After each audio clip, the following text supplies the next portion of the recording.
trying to keep up with their pace? Yeah, I mean, they're obviously an explosive team. I thought we did a pretty decent job defending the three. I thought, we didn't fan out as much as we planned on. We gave a couple open looks that they just didn't make. But I think just the threat of them, getting those off really kind of stretches your defense. And it's really pick your poison. You can't defend everything. So what are you comfortable giving up? And, again, I know they didn't shoot their best, but, to hold them to 26% from three was one of our keys to the game. I just thought, they get off to a much better start and just had momentum. And then we were playing catch up that whole first half. And the second half, we rebounded and kind of flipped it a little bit, got it to within 5, and just kind of ran out of time. And playing in this atmosphere, obviously on a road team in a true road game, just what is this atmosphere comparable to? Is it like a rivalry game? Just what would you kind of compare it to, and just how difficult of an atmosphere is it to play in? No, I thought it was great. I thought the crowd was great, and we knew that, coming into it. I think that's the benefit when you play a team like Indiana State that's had a really good year, and in my opinion is NCAA tournament team. He's done a great job, flipping this thing. I was at Northern Iowa and, what it was 15 years ago maybe already, and the flip that he's made with just everything here, fan engagement, their turnout, has been, phenomenal. And so that's what you want. You want postseason, and you want to be able to, if you're not playing in the tournament, play in something like this, where as a team, you get tested. And so I thought the crowd was great. I thought the energy was great. I thought it was, if you're a player, it was a fun environment to be in. Coach Hunter Tickle, Tribune Star. I'm wondering, you get these games, Butler first, right, and then you got Indiana State.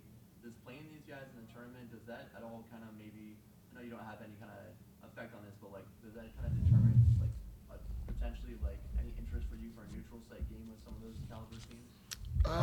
You always think of scheduling. With our league now going to the 4 additional teams, you're always trying to figure out, especially when it comes to, NCAA tournament, what numbers truly matter. I think that's the hardest thing. Everybody talks about net.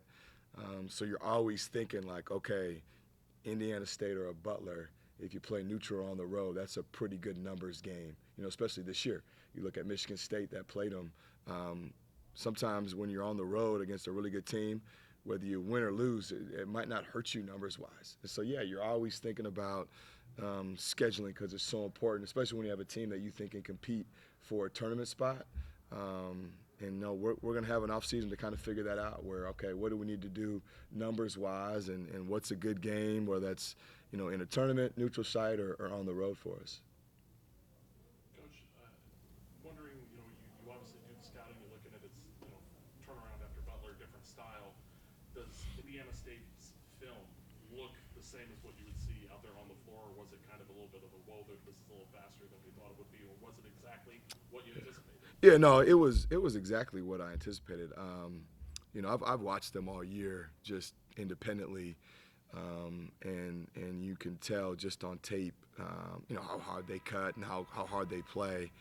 The hardest thing about this is, in a quick turnaround, again, you're trying to figure out, all right, how much information can our guys retain? And with that information, what do we do defensively that's helped us throughout the year? And what do we need to change for this game? You don't want to totally, revamp your defense based off one team. So that's the hardest thing when you play, in a tournament, whether it's a Princeton or an Indiana State, just somebody that runs, motion with flow and they have multiple reads. It is tough on a quick turnaround. So, credit to them. Again, I think they have a really good combination of skill and athleticism, and that's hard to find. And you look at their shooting numbers overall. I think that's the first thing that jumps out on you is that, you have multiple guys, sometimes 5 guys out there that can shoot over 40% from 3. And when you run good stuff combined with that, it really, potentially can open up your defense. And so I give our guys credit. I thought on a quick turn, with as much as we tried to give them, they did a pretty good job. And, Indiana State was just a little bit better. Coach, anything you feel like you can get for some of your young guys, like, for instance, Cam Christie for a game like this at home? And I know you guys have played in, obviously, Big Ten and then basketball, but anything you can get out of for a younger squad for postseason play like this? Yeah, no, that's why we wanted to do it. You can't simulate in practice all these scenarios that come up. You can't simulate being on the road, at Butler, which had a good crowd, and here, where I think it was almost sold out, if not completely sold out.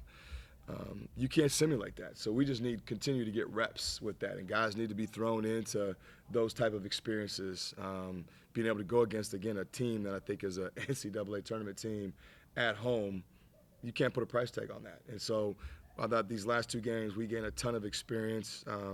Very thankful we're able to do it, and then hopefully we can use this as momentum in the spring and the summer to come back and rebound from it and be a better team next year. Anything else for Coach? The last one I got for you, Coach.